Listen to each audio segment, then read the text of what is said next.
রে ভাইম, আজকে মুক্তব গেছত না? না আব্বা, আমি গেছি না।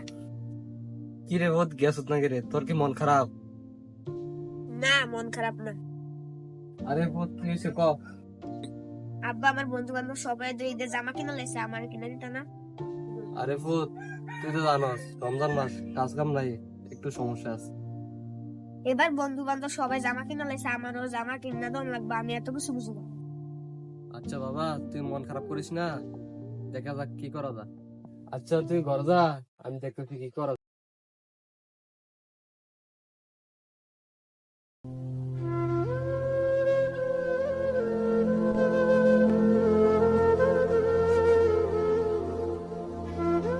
গতবার ছেলে কাপড় চাইছে দিতে পারি নাই, এবার যেগুলো মূল্য দিতে হবে।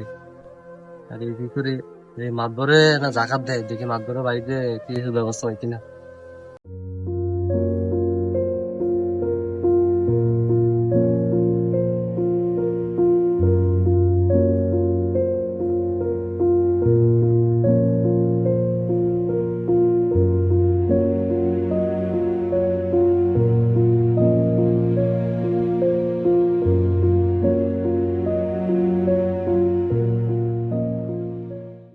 মাতবর সাহেব বাড়িতে আছেন নি?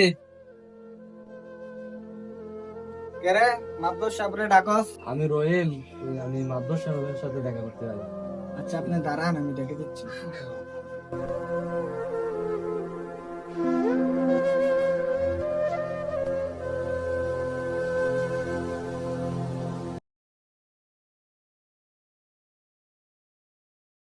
আসসালামু আলাইকুম মাতবর সাহেব, কেমন আছেন?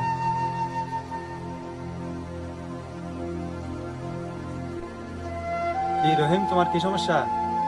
আপনার কাছে স্যানেক পাইছিলাম। কেটে আইছো? কি সমস্যা? তাড়াতাড়ি কও, আমার আবার সময় নাই, আমি আবার যেতে হইব। মাতবর সাহেব, শুনছিলাম আপনি নাকি জাকাত প্রদান করেন।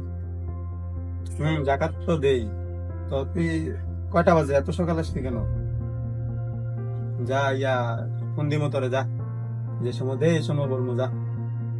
মাতবর সাহেব একটা কথা ছিল। আবার কি কথা কবি? তাড়াতাড়ি কো, আমার সময় নেই, তাড়াতাড়ি কো। মাতবর সাহেব, আমার ছেলে আবার ঈদে বায়না করছে ওরা কাপড় কিনা দেওয়ার জন্য। আমার তো তেমন সামর্থ্য নাই, তাই আপনার কাছে চাইছিলাম যদি কিছু টাকা দিয়ে সাহায্য করতেন। আমি কেন টিয়ার গুডাউন লয়ে বইরিছি? পুরা গ্রামের মানুষ এই আমার কাছে টিয়ার লাগিয়া। হ্যাঁ, এই রাসেল, তারে পাঠাতো, যা।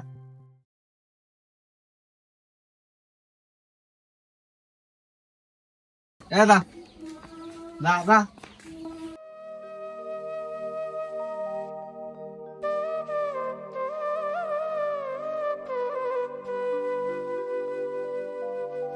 আরে আজকে গরিব বললা বড় লোক না, গরিব মানুষ মনে করে না।